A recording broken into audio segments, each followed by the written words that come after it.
কিন্তু আজকের এই কম্পিটিশনটায় তুমি তুমি নিজের জীবনের সব থেকে ভালো পারফরমেন্সটা দিয়েছো মেঘলা, সব থেকে ভালো। এইটা জানো তো, আমারও মনে হচ্ছে আজ বোধহয় আমি অন্য দিনের তুলনায় একটু ভালো গেয়েছি। একটু? আমার নিজের গান আমার কোনোদিনই পছন্দ হয় না অনুরাগ, কিন্তু আজ কি হলো আমি জানি না। আমার মনে হলো আমি বোধহয় গান গেয়ে গেয়েই তোমাকে স্টেজে ডেকে নিলাম। আসলে ওসব কিছু না, জানো তো,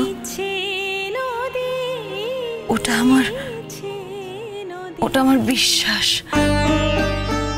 ওটা আমার জোর। সেটাই তো আমি চাই মেঘলা। আমি চাই জীবনের সমস্ত ক্ষেত্রে তোমার মনের জোর এভাবেই বজায় থাকুক।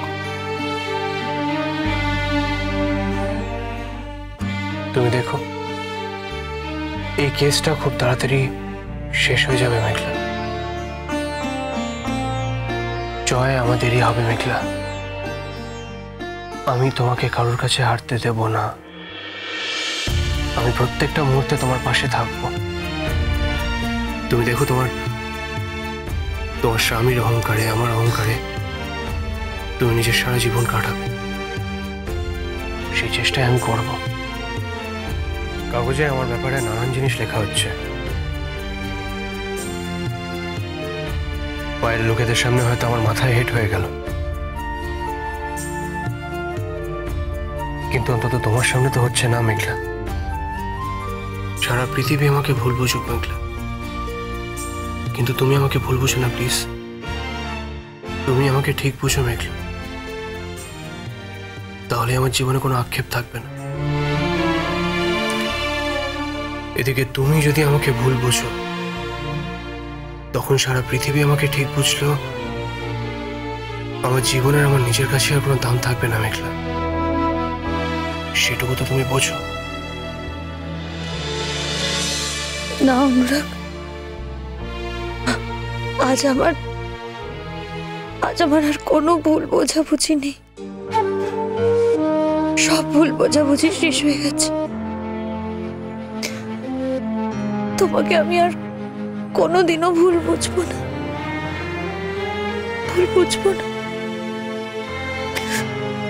আমি জানি তো, আমি বিশ্বাস করি আমার অনুরাগ শুধু আমাকে ভালোবাসে, শুধু আমাকে, কাউকে কোনোদিনও তুমি আর ভালোবাসবে না অনুরাগ। আমি জানি ভালোবাসতে পারবে না, তুমি তো আমার, তুমি আমার, আমি জানি। रह जाती निशानी है जिंदगी और कुछ भी नहीं, तेरी मेरी कहानी है। एक प्यार का नगमा है, मौजों की रवानी है। जिंदगी और कुछ भी नहीं, तेरी मेरी कहानी है। एक प्यार। যতদূর মনে হয় আজকালের মধ্যেই ওরা সমনটা পাঠাবে। আমাদেরও খুব ভালোভাবে তৈরি হয়ে থাকতে হবে। লড়াইটা যখন শুরুই হয়ে গেছে, তখন আমাদেরও ওই সর্বশক্তি দিয়ে ঝাঁপিয়ে পড়তে হবে। হ্যালো জেঠু, আমি চাইছিলাম যে আমি নিজের যুদ্ধটা নিজেই লড়বো। তুই এখন আর এসব কথা বলবি না তো। দেখ, একজন প্রফেশনাল লয়ার যা করতে পারে সেটা তো তুই করতে পারবি না। আমাদের একটা ক্রাইসিসের মোমেন্ট, এই সময় please please Dadan R crisis বাড়াস না, আমি তোকে বলছি। শোনো অনুরাগ, আমরা যে লয়ারের সঙ্গে কথা বলেছি তার রেপুটেশন সারা ভারত জোড়া।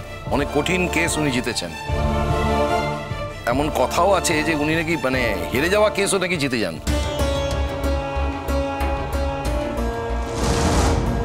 সুতরাং এখন কোনো রকম হঠকারিতা করে ইমোশনাল হয়ে কিচ্ছু করো না, আমাদের সকলের কথা শোনো। আঙ্কেল, আমি সত্যি বিশ্বাস করি আমার কেসটা আমি নিজে লড়লে ব্যাপারটা খারাপ দাঁড়াবে না। মানে আমার কেসটা আমার থেকে বেটার অন্য কেউ লড়তে পারবে সেটা আমার মনে হয় না আঙ্কেল। তাছাড়া আমি তো এই ব্যাপারটা প্রথম থেকে আছি, আমি তো সবটা জানি। I really feel I will be equally competent. কি জানিস তাতান, তুই হয়তো পারতিস, কিন্তু সেটা এখনো প্রমাণ হয়নি যে তুই পারতিস। সেই জন্যে যে পারবে এটা প্রমাণ হয়ে গেছে যে শক্ত কেস সে অনেক সময় জিতিয়ে দিয়েছে বা শক্ত কেস নিয়ে লড়াই করতে পারে।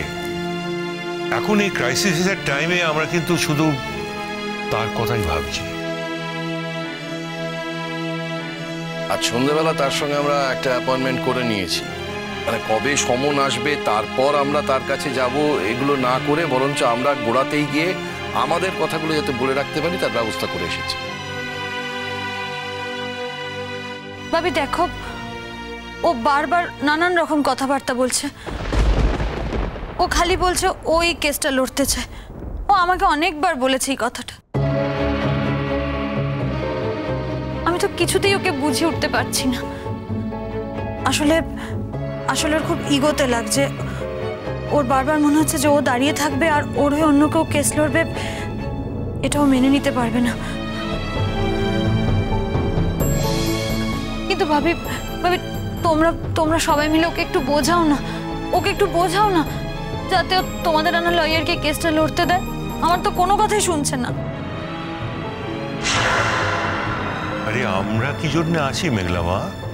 হ্যাঁ, তোমার কথা শুনবে না মানে?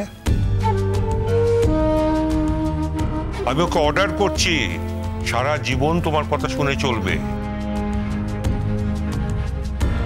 তুমি তো মা সবসময় ওর ভালোর জন্যই চেয়েছো, ওর যাতে ভালো হয়, ও যাতে ভালো থাকে, সেই কথাই তো বলে এসেছো। শুনবে না মানে? কেন শুনবে না? তাতান, তোকে আমার কিছু বলার আছে। সারা জীবন শুধু জেদ করে গেলি, শুধু জেদ। আমরা কখনো কেউ তোকে কোনো কিছুতে বাধা দিইনি, কিন্তু আজকে যে ক্রাইসিসটা আমাদের বাড়িতে তৈরি হয়েছে সেটাও কিন্তু শুধুমাত্র তোর জেদের জন্য, না হলে এটা হতো না। তো আমার মনে হয় দাদা হিসেবে এই কথাটা তোকে বলার সময় এসছে যে এখন তোমার কোনো কথা চলবে না, আমরা যা বলবো তাই হবে এবং তোমাকে সেটা শুনে চলতে হবে। ব্যাস ব্যাস।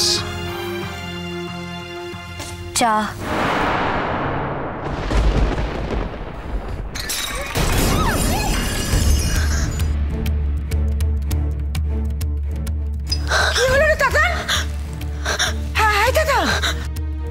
আমি কতবার বলেছি মা, এই বাড়িতে আমি যার তার হাতে কিচ্ছু খেতে চাই না।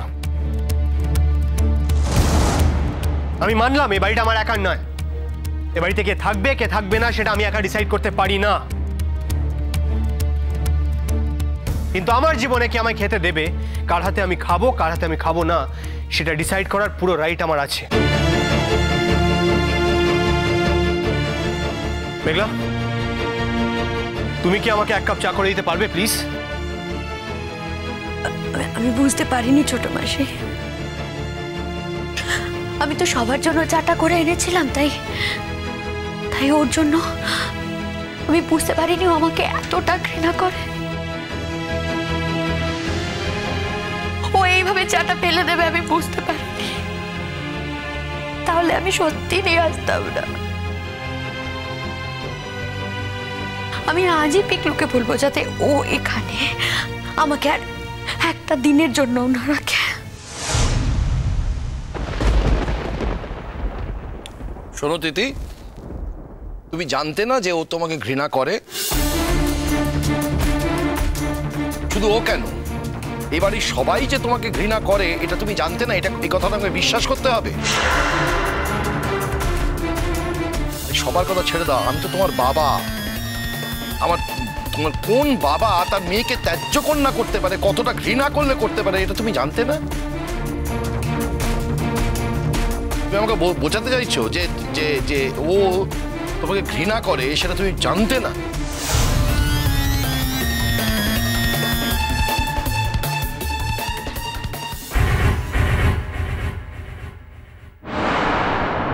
দাদা, একটা রেজিস্ট্রি চিঠি আছে। বাবা, রেজিস্ট্রি চিঠি। সই করে নিয়ে নে। তোমরা সবাই কি বুঝতে পারছো এটা কিসের চিঠি?